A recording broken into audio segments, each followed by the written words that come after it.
Kesi monggo kula casi wekdal kinten-kinten menawi event bersih desa wonten ing Polorejo ngeten iki pantese ngaturaken tembang menapa kuwi tembang mijil cengkok ketoprak. Nah kuwi kangenane para sepuh kaya ngono kuwi tur arang-arang metu ha iya didudah wong mimuti ora kependem mbak ya kena hak cipta ha iya ha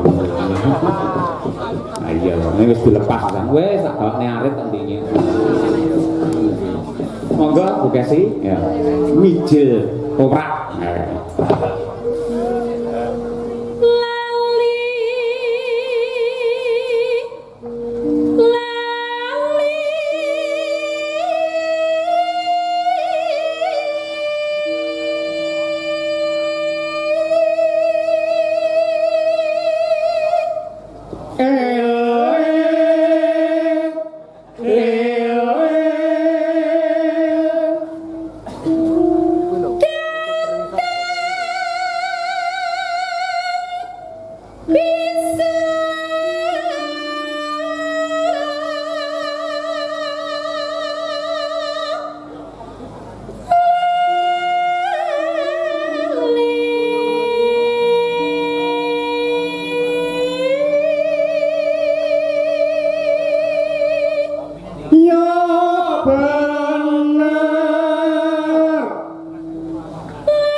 tembang menika ugi kulaturaken dumateng para pepunden saking Kedung Banteng ingkang kala sonten wau kepareng manggi dumateng kula Bapak Haji Karsono Sukamaju kepareng ngemutake sok tanggal 20 April sowan ana ing Dung Banteng.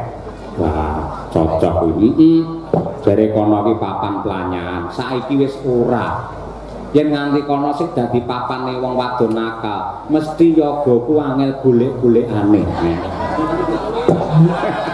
mesti tak celuki angge mik kok kagem panjak-panjak kula aturi leren anggenipun maksiat nah ngono kuwi iya Dung Banteng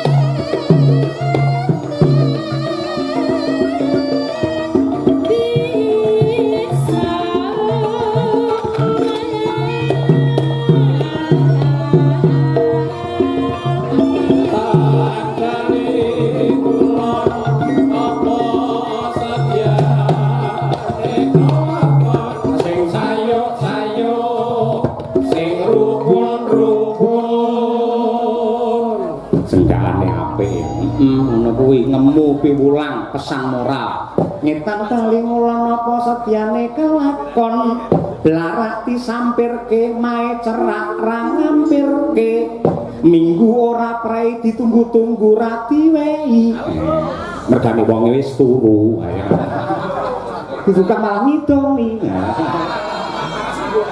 iya Apike didoni sik. Ah iki mangga makasih ya. Mumpung rong Mei, ayo. Monggo istriku, ayo.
support tenggen pelawak niku tidak sesesek inilah. Ning khusus kangge gareng muda ya kudu sesek. Iya. Nanti Mbak Wir nganti rampok Pak.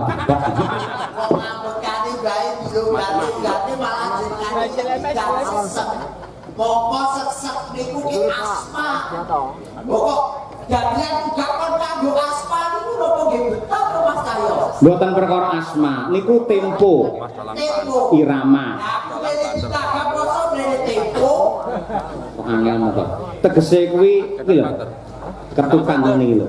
Iki gak santai. Lek cepet ya tek tek tek tek tek ngono kuwi. Oh, irama. Irama.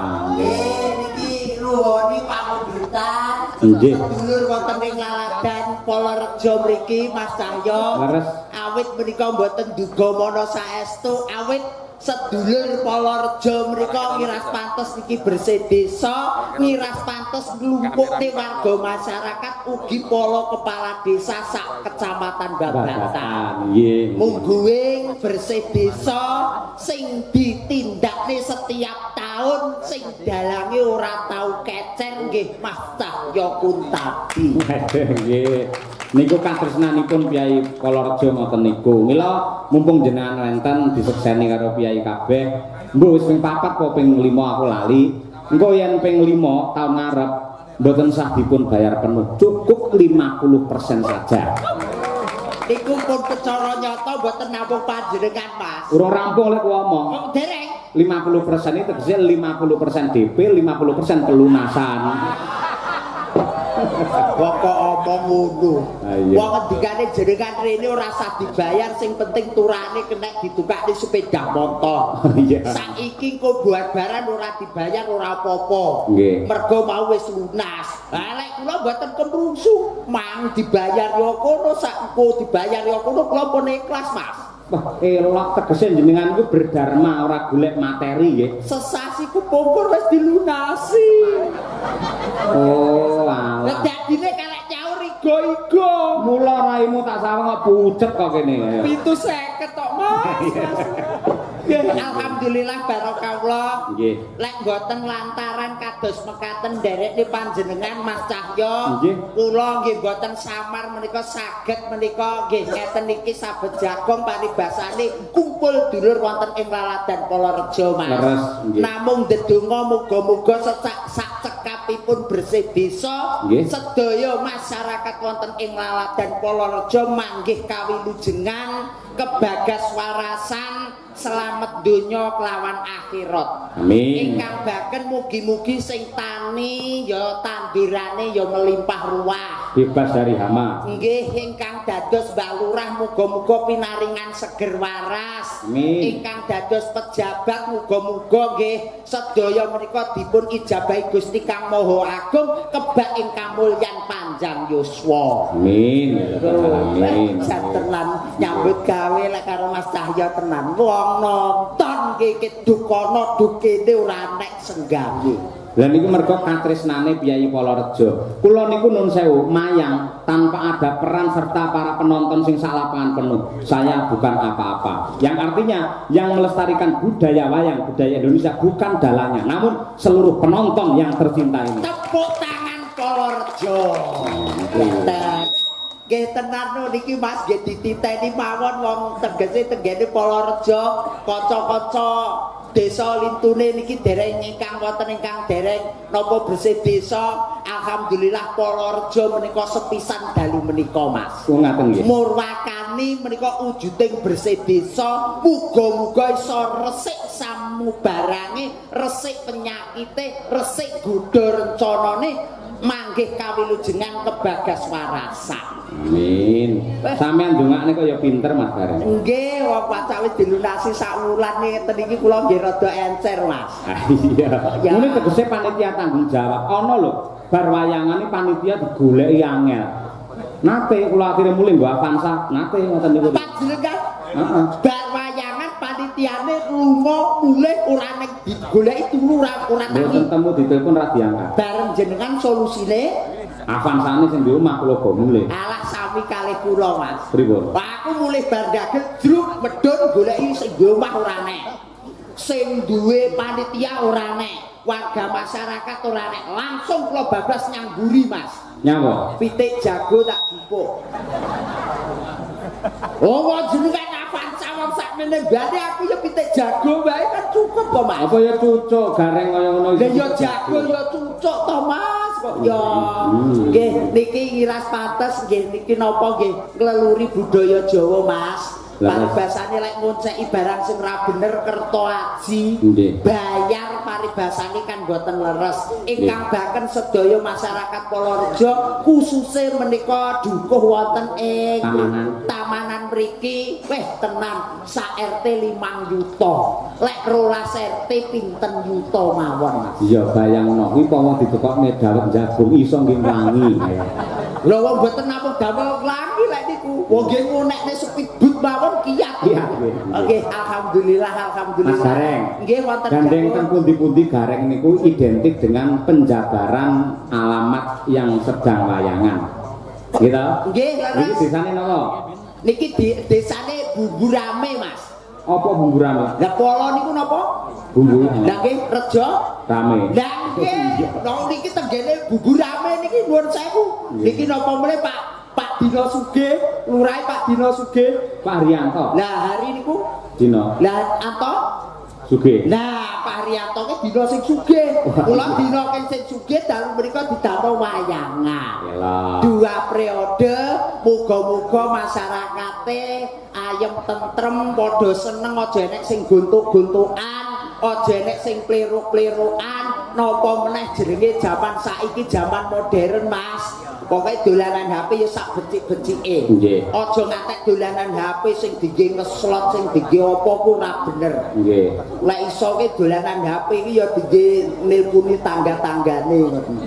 Lah ngapa tanggane ditelepon? Lah yo nggih kok lek bak bojone ora nek ditelepon kan kena dijak COD, Pak. Waduh. Iya. Mboten niki Polorejo silakan diterjemahkan. Po ki apa, lo ki apa? Nah. Polorejo. Ayo. Po popokane priyantun seniman wonten ing Laladan Ponorogo. Oh nggih. Popokane niki teng mriki Pak Haryanto nyengkuyung, Mbak Dewan kekalih nyengkuyung, Bu Camat nyengkuyung, masyarakat sedaya nyengkuyung. Kula popokane priyantun seniman wonten ing Laladan Ponorogo. Pak, tepuk tangan untuk Mas Gareng Pacitan, luar biasa. Lagi siji lho, ayo. Lo ki tegese lomo. Lomo samukawisipun mbok bilih mriku sedulur sedaya ngawontenaken tasakuran ora munggur kerto aji ning banyu mili pasugatane. Niku wah tenan Mas, soto teko. Rendang teko, sate teko, kopi teko, teh teko. Kok padang ini.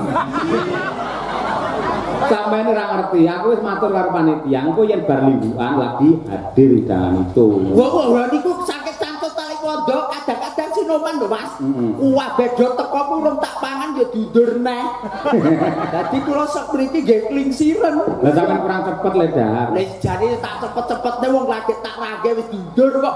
Mosok tak guru kaya kirek. Iya.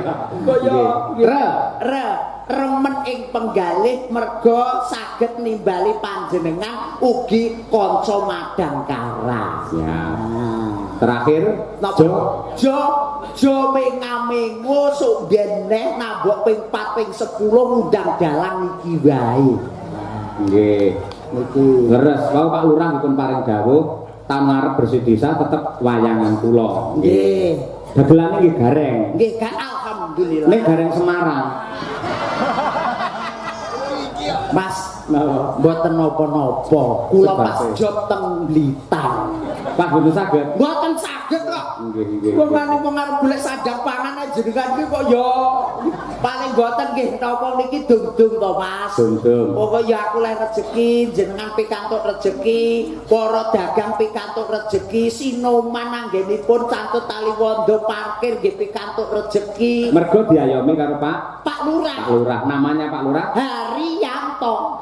Harapannya ke depan Polorejo semakin ngrembaka dan jayeng bawana, tepuk tangan. Rinten kelawan dalu manembah marang Gusti eling sing gawe jagat ora liwat ning 5 wektu. Yan hari Yan niku Yan. Ambok ya aja nganggo Yan ngono bae. Asmane pancen ya ngono. Harian. Aduh. Kok ya nganggo Yan barang to. Lah ya tiwas dilunasi bae ora iso nerjemahne. Yan tegese niku lumayan. Nah. Arep tak nggih nyaur utang sok kliwon wis diwenehi dek sesasi kepungkur. Sampeyan mau yang diutang? Lah wong jenenge apa meneh BRI mekar lho Mas. Wah, aku wis mate kaya kemrungsung. Terakhir Toto wigatining luar biasa dipun rengkuh dulur mriki menika 2 periode. Anggenipun dados lurah atau kepala desa. Aduh. Kake kene kepenak keadilan untuk semua masyarakat Polorejo. Oh, tetep iso nadyan spontan jos gareng nggih. Pak panjenenganipun Bapak Haryanto menika lembah manak semanak tur aruan sopan santun ora bedakne wong cilik lawan wong gedhe. Lamun to bengi iki ora munggah aku nyawer ketoke men kula Mas. Kowe iso balik rono neh lho. Lho wong pripun wong jenengan kake mawon kene mumet ndase. Lho ning ndi-endi dalang karo gareng iki sing ngompani dalange sing nyemes garenge. Oh ya gareng sing kadang iso nyemes aku bagian anu kok kudu cemes kok. Dinten menika mujudaken tasakuran wayangan sedalu natas dalange Mas Cahyo Kuntadi. Saben wayah bersih desa ora lali dienekne kaya ngene. Kaya ngene. Ngeman to tangga teparo mergo yen bendina 55 yuta kuwi ora kepenak. Nih. Nih. Pak, mriki.